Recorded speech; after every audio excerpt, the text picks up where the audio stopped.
ਵਾਹਿਗੁਰੂ ਸਾਹਿਬ ਜੀ।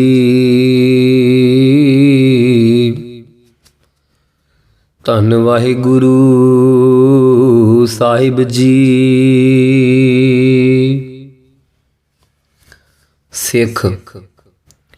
ਸਿੱਖ ਉਸ ਨੂੰ ਆਖਦੇ ਹਨ ਕਿ ਜਿਸ ਨੇ ਗੁਰੂ ਜੀ ਤੋਂ ਸਿੱਖਿਆ ਲੈ ਕੇ ਹਿਰਦੇ ਵਿੱਚ ਧਾਰਨ ਕੀਤੀ ਹੋਈ ਹੋਵੇ। ਆਸਾ ਦੀ ਵਾਰ ਵਿੱਚ ਸਤਿਗੁਰੂ ਫਰਮਾਉਂਦੇ ਹਨ, ਸਿੱਖੀ ਸਿੱਖਿਆ ਗੁਰ ਵਿਚਾਰ। ਤਾਂ ਤੇ ਆਪਣੇ ਗੁਰੂ ਜੀ ਦੀ ਸਿੱਖਿਆ ਅਨੁਸਾਰ ਚੱਲਣ ਵਾਲੇ ਦਾ ਨਾਮ ਸਿੱਖ ਹੈ।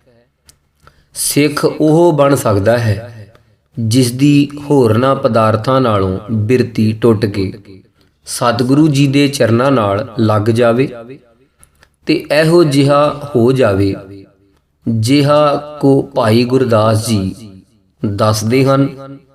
ਭਾਈ ਗੁਰਦਾਸ ਜੀ ਆਪਣੀ ਵਾਰ ਤੀਜੀ ਪੌੜੀ 18ਵੀਂ ਵਿੱਚ ਫਰਮਾਉਂਦੇ ਹਨ, ਮੁਰਦਾ ਹੋਏ ਮੁਰੀਦ ਨਾ ਗੱਲੀ ਹੋਵਣਾ, ਸਾਬਰ ਸਿਦਕ ਸ਼ਹੀਦ ਭਰਮ ਭਉ ਖੋਵਣਾ, ਗੋਲਾ ਮੁੱਲ ਖਰੀਦ ਕਾਰੇ ਜੋਵਣਾ, ਨਾ ਤਿਸ ਭੂਖ ਨਾ ਨੀਂਦ ਨਾ ਖਾਣਾ ਸੋਵਣਾ, ਪੀਹਣ ਹੋਏ ਜਦੀਦ ਪਾਣੀ ਢੋਵਣਾ, ਪੱਖੇ ਦੀ ਤਾਗੀਦ ਪੱਗ ਮਲ ਧੋਵਣਾ, ਸੇਵਕ ਹੋਏ ਸੰਜੀਦ ਨਾ ਹੱਸਣ ਰੋਵਣਾ, ਦਰ ਦਰਵੇਸ ਰਸੀਦ ਪਿਰਮ ਰਸ ਭੋਵਣਾ, ਚੰਦ ਮੁਬਾਰਕ ਈਦ ਪੁਗ ਖਲੋਵਣਾ। ਇਹੋ ਜਿਹਾ ਆਦਮੀ ਜਿਸ ਨੇ ਪਹਿਲੇ ਹੀ ਜੀਵਨ ਭਾਵ ਨੂੰ ਤਿਆਗ ਦੇਣਾ ਹੈ ਤੇ ਗੁਰੂ ਜੀ ਦੇ ਅਨੁਸਾਰ ਚੱਲਣਾ ਹੈ।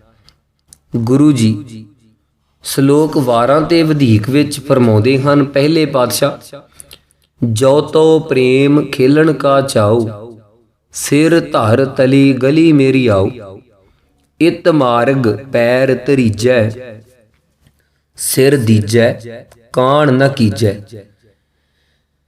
ਫਿਰ ਗੁਰੂ ਜੀ ਮਾਰੂ ਦੀ ਵਾਰ ਵਿੱਚ ਪੰਚਮ ਪਾਤਸ਼ਾਹ ਫਰਮਾਉਂਦੇ ਹਨ, ਪਹਿਲਾ ਮਰਨ ਕਬੂਲ, ਜੀਵਨ ਕੀ ਛੱਡ ਆਸ, ਹੋ ਸਭਨਾ ਕੀ ਰੇਣੁਕਾ, ਤਉ ਆਓ ਹਮਾਰੇ ਪਾਸ।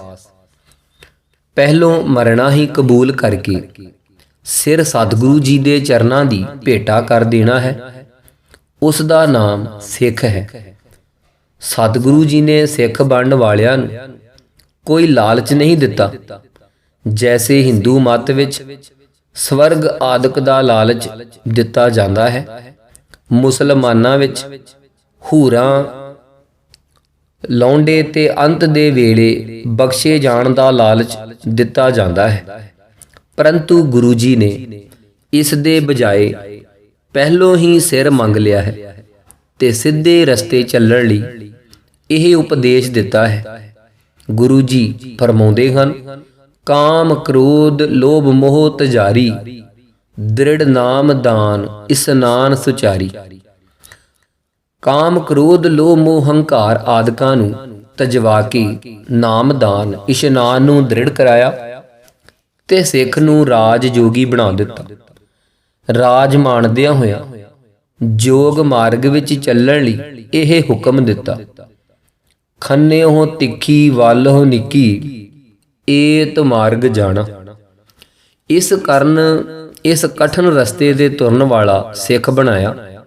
ਦੁਨੀਆ ਵਿੱਚ ਰਹਿੰਦਿਆਂ ਹੋਇਆਂ ਉਹ ਉੱਚ ਪਦਵੀ ਬਖਸ਼ ਦਿੱਤੀ, ਜਿਸ ਪਦਵੀ ਦੇ ਪ੍ਰਾਪਤ ਕਰਨ ਲਈ ਕਈ ਤਪ ਕਰਦੇ ਤੇ ਧੂਣੀਆਂ ਤਪਾਉਂਦੇ ਤੇ ਜੰਗਲਾਂ ਵਿੱਚ ਇਕਾਂਤ ਜਾ ਕੇ ਬਹਿੰਦੇ, ਪੁੱਠੇ ਹੋ ਕੇ ਲਮਕਦੇ ਤੇ ਆਪਣੇ ਆਪ ਨੂੰ ਅੱਗ ਦੀ ਭੇਟਾ ਕਰਦੇ ਹੋਣ।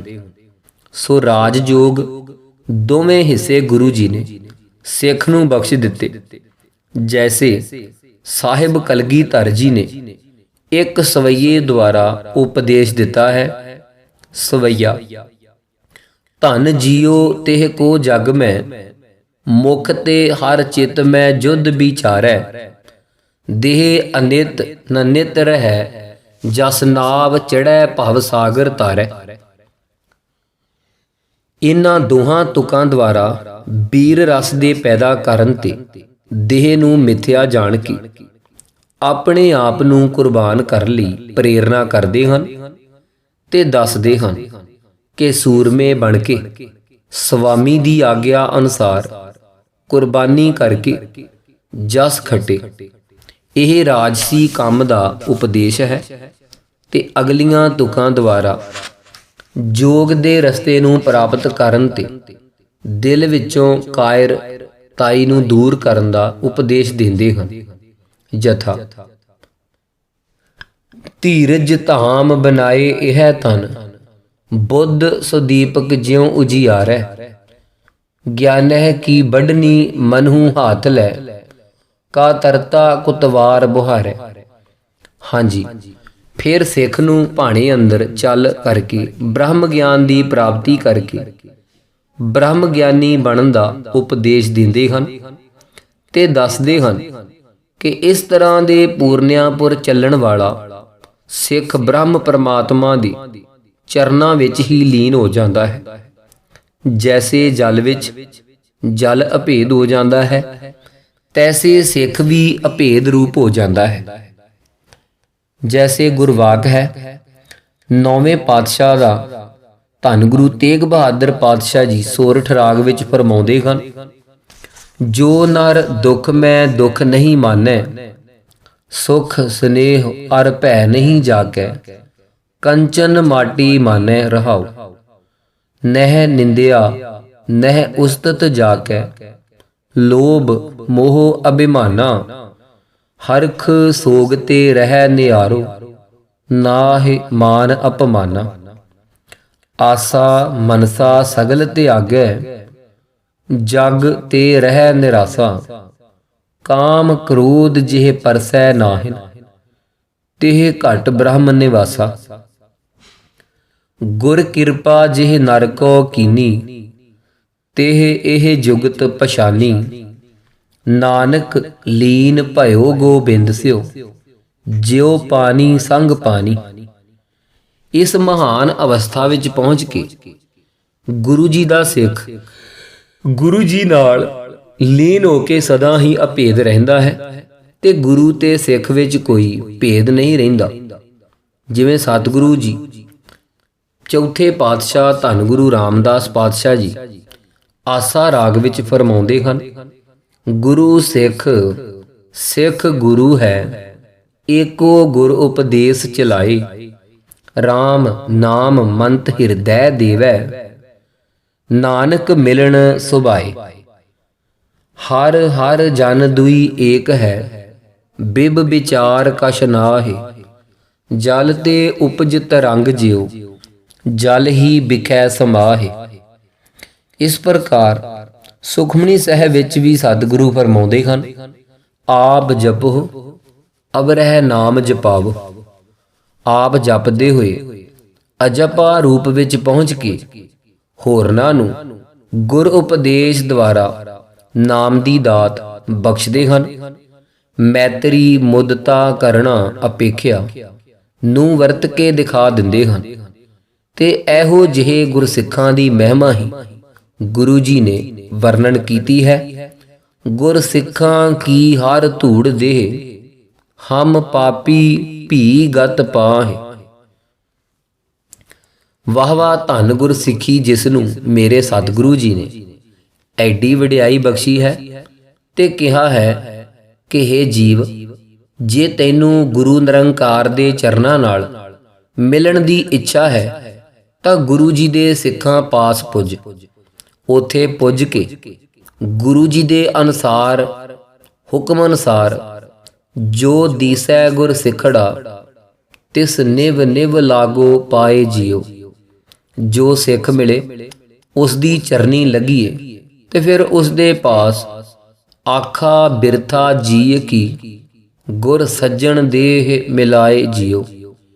ਆਪਣੇ ਮਨ ਦੀ ਬਿਰਥਾ ਕਹੀਏ ਤੇ ਬੇਨਤੀ ਕਰੀਏ, ਹੇ ਗੁਰ ਚਰਨਾਂ ਦੇ ਭਵਰੇ, ਮੈਨੂੰ ਵੀ ਗੁਰੂ ਜੀ ਦਾ ਦੀਦਾਰ ਕਰਾ ਦੇ ਤੇ ਸੋਈ ਦਸ ਉਪਦੇਸੜਾ, ਮੇਰਾ ਮਨ ਅਨੰਤ ਨ ਕਾਹੂ ਜਾਏ ਜਿਉ।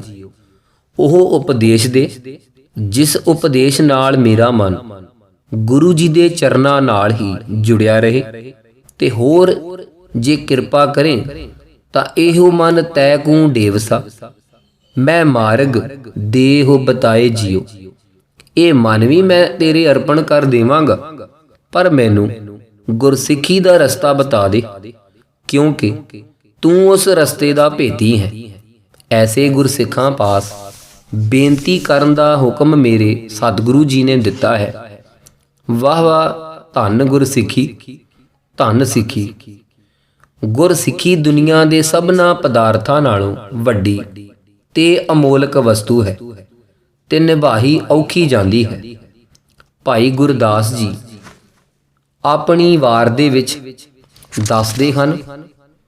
ਵਾਰ 28ਵੀਂ ਪੌੜੀ 16ਵੀਂ ਵਿੱਚ, ਵਾਲੋਂ ਨਿੱਕੀ ਆਖੀਐ ਖੰਡੇ ਧਾਰੋ ਸੁਣੀਐ ਤਿੱਖੀ। ਆਖਣ ਆਖ ਨਾ ਸਕੀਐ ਲੇਖ ਅਲੇਖ ਨ ਜਾਈ ਲਿਖੀ। ਗੁਰਮੁਖ ਪੰਥ ਵਖਾਣੀਐ ਅਪੜ ਨ ਸਕੈ ਇਕਤ ਵਿਖੀ। ਸਿਲ ਆਲੂਣੀ ਚਟਣੀ ਤੁਲ ਨ ਲਖ ਅਮੈ ਰਸ ਇਖੀ। ਗੁਰਮੁਖ ਸੁਖ ਫਲ ਪਾਇਆ ਭਾਏ ਭਗਤ ਵਿਰਲੀ ਜੋ ਬਿਰਖੀ। ਸਤਿਗੁਰ ਤੁਠੈ ਪਾਈਐ ਸਾਧ ਸੰਗਤ ਗੁਰ ਮਤ ਗੁਰ ਸਿੱਖੀ। ਚਾਰ ਪਦਾਰਥ ਭਿਖਕ ਭਿਖੀ। ਅੱਗੇ ਫਿਰ ਭਾਈ ਸਾਹਿਬ ਆਪਣੀ ਇੱਕ ਹੋਰ ਵਾਰ ਵਿੱਚ ਫਰਮਾਉਂਦੇ ਹਨ। ਗੁਰ ਚੇਲਾ ਚੇਲਾ ਗੁਰੂ, ਗੁਰ ਸਿੱਖ ਸੁਣ ਗੁਰ ਸਿੱਖ ਸਦਾਵੈ। ਇੱਕ ਮਨ ਏਕ ਅਰਾਧਨਾ ਬਾਹਰ ਜਾਂਦਾ ਵਰਜ ਰਹਾਵੈ। ਹੁਕਮੀ ਬੰਦਾ ਹੋਏ ਕੈ ਖਸਮੈ ਦਾ ਭਾਣਾ ਤਿਸ ਭਾਵੈ।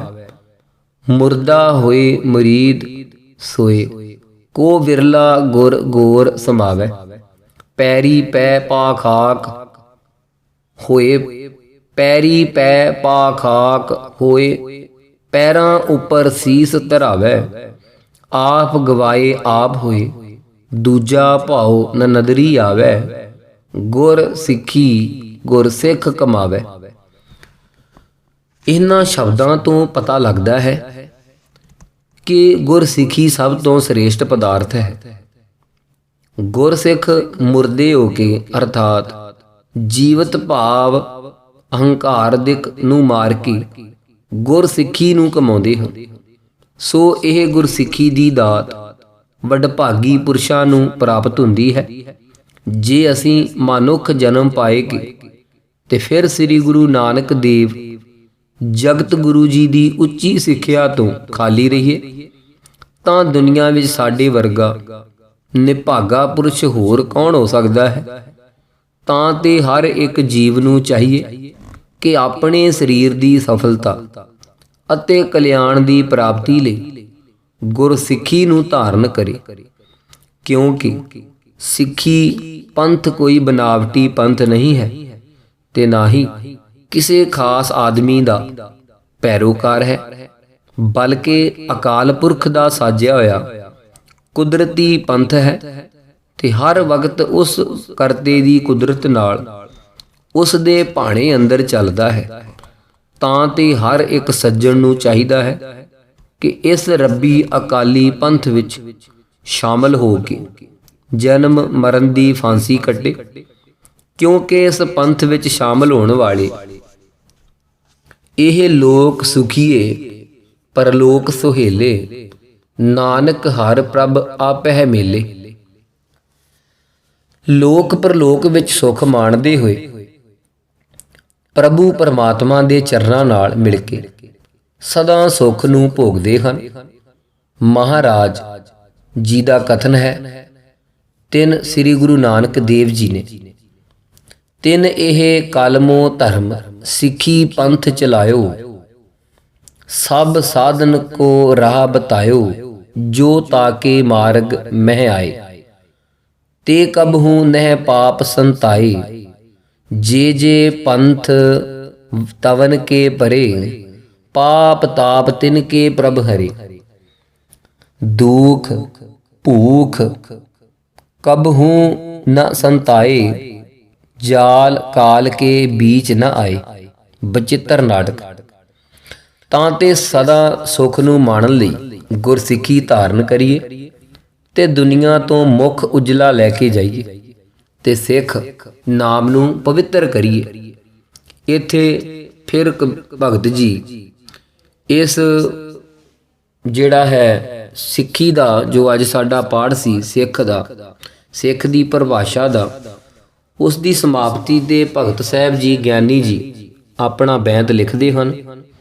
ਧਿਆਨ ਦੇਣਾ, ਉਹ ਲਿਖਦੇ ਹਨ, ਸਿੱਖ ਸਿੱਖਿਆ ਗੁਰ ਕਮਾਉਣ ਵਾਲਾ, ਸਿੱਖ ਸਿੱਖਿਆ ਗੁਰ ਕਮਾਉਣ ਵਾਲਾ, ਜਦੋਂ ਆਮਦਾ ਗੁਰੂ ਦਵਾਰ ਅੰਦਰ, ਜਦੋਂ ਆਮਦਾ ਗੁਰੂ ਦਵਾਰ ਅੰਦਰ, ਸਿਰ ਦੇ ਕੇ ਮਰਨ ਕਬੂਲ ਕਰਦਾ, ਅਰਪੇ ਤਨ ਮਨ ਧਨ ਗੁਰੂ ਦਵਾਰ ਅੰਦਰ, ਸਮਝੇ ਆਪਣਾ ਕੁਝ ਨਾ ਦੁਨੀ ਉਤੇ, ਸਮਝੇ ਆਪਣਾ ਕੁਝ ਨਾ ਦੁਨੀ ਉਤੇ, ਰਹਿੰਦਾ ਵਿੱਚ ਰਜਾਏ ਕਰਤਾਰ ਅੰਦਰ। ਨਾਮ ਜਪ ਕੇ ਨਾਮੀ ਦਾ ਰੂਪ ਹੁੰਦਾ, ਨਾਮ ਜਪ ਕੇ ਨਾਮੀ ਦਾ ਰੂਪ ਹੁੰਦਾ, ਸੁੱਚੀ ਭਗਤ ਹੈ ਸਿੱਖੀ ਸੰਸਾਰ ਅੰਦਰ। ਨਾਮ ਜਪ ਕੇ ਨਾਮੀ ਦਾ ਰੂਪ ਹੁੰਦਾ, ਸੁੱਚੀ ਭਗਤ ਹੈ ਸਿੱਖੀ ਸੰਸਾਰ ਅੰਦਰ। ਵਾਹਿਗੁਰੂ ਜੀ ਕਾ ਖਾਲਸਾ, ਵਾਹਿਗੁਰੂ ਜੀ ਕੀ ਫਤਿਹ।